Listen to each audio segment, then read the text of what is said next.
नमस्कार।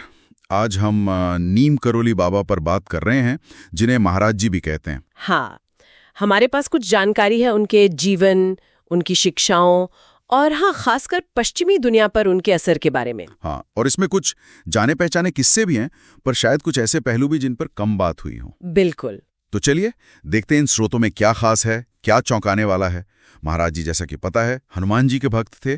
1973 में वो नहीं रहे, पर उनका असर इन स्रोतों के मुताबिक भी रामदास से लेकर स्टीव जॉब्स तक आज भी दिखता है। ये अपने आप में काफी बड़ी बात है। सही कहा। अच्छा, इन स्रोतों के हिसाब से उनका जन्म हुआ था 1900 के आसपास, उत्तर प्रदेश में अकबरपुर गांव। लक्ष्मी नारायण शर्मा नाम था। हाँ, ब्राह्मण परिवार में।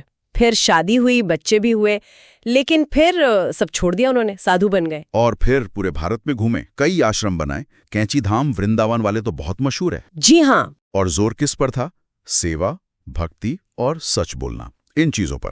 हाँ, और ये बात भी सामने आती है कि उनका प्रभाव सिर्फ भारत तक नहीं रहा। जैसे हार्वर्ड वाले प्रोफेसर रिचर्ड आल्पर्ट, वो बाद में रामदास बने। हाँ, उनका जिक्र तो है। और कीर्तन गायक कृष्णादास।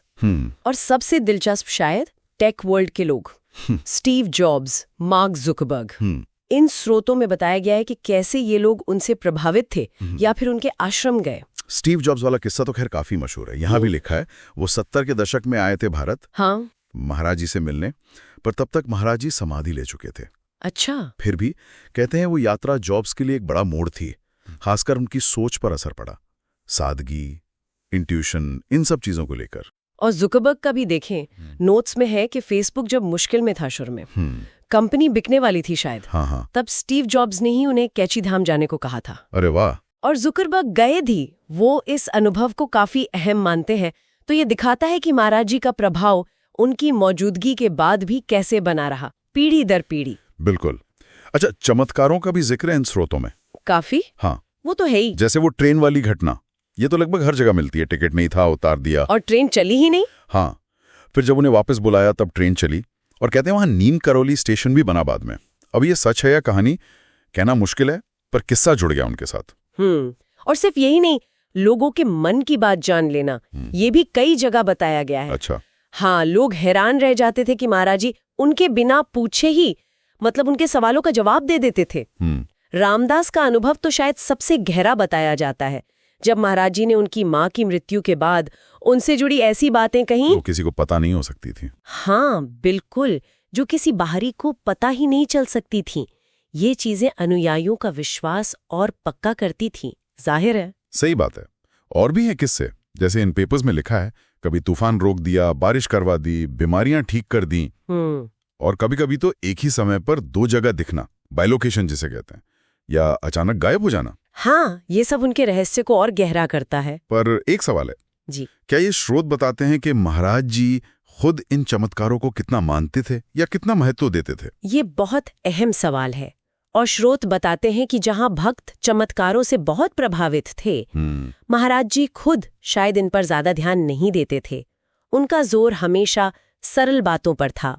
सबसे प्रेम करो, सबकी सेवा करो, भगवान को याद करो। और सब एक हैं। हाँ, और सब एक हैं, बिल्कुल। कई लोग, जैसा इन नोट्स में भी है, मानते हैं कि उन्हें शब्दों से ज्यादा महाराज जी की शांत उपस्थिति से मिला। वो मौजूदगी ही अपने आप में एक शिक्षा थी। तो मतलब चमत्कार थे एक पहलू था, पर शिक्षा का सार ज्यादा व्यावहारिक था। प्रेम, सेवा, एकता। हाँ, कह सकते हैं। और उनकी विरासत आज भी है आश्रमों में, खासकर कैंची धाम, जहां आज भी लोग जाते हैं, हजारों लोग। और रामदास की किताब बी हियर नाउ, इसका जिक्र बार बार है इन स्रोतों में। लगता है इसी ने पश्चिम में महाराज जी को पहुंचाया। बिल्कुल, इसी किताब से बहुत लोग जुड़े। तो इन सारे स्रोतों को अगर हम देखें तो नीम करोली बाबा की कहानी में भक्ति है, सेवा है, चमत्कार है और बहुत सरल लेकिन गहरी शिक्षाएं हैं। ये दिखाता है कि कैसे एक इंसान का आध्यात्मिक असर भूगोल और समय दोनों को पार कर सकता है। सही है। और इन सब बातों से एक सवाल जरूर उठता है मन में कि किसी के आध्यात्मिक प्रभाव का असली पैमाना क्या माना जाए। क्या वो असाधारण घटनाएं हैं, चमत्कार हैं, या फिर दूसरों के जीवन पर जो असर पड़ता है, चाहे वो कितना भी साधारण क्यों ना लगे? ये सोचने वाली बात है। हाँ, जाते जाते बस यही विचार छोड़ जाते हैं, क्या सच्ची दिव्यता हमेशा बड़े चमत्कारों में ही दिखती है, या वो रोजमर्रा की जिंदगी में निस्वार्थ सेवा में किसी की शांत प्रेम भरी उपस्थिति में भी उतनी ही गहराई से मिल सकती है।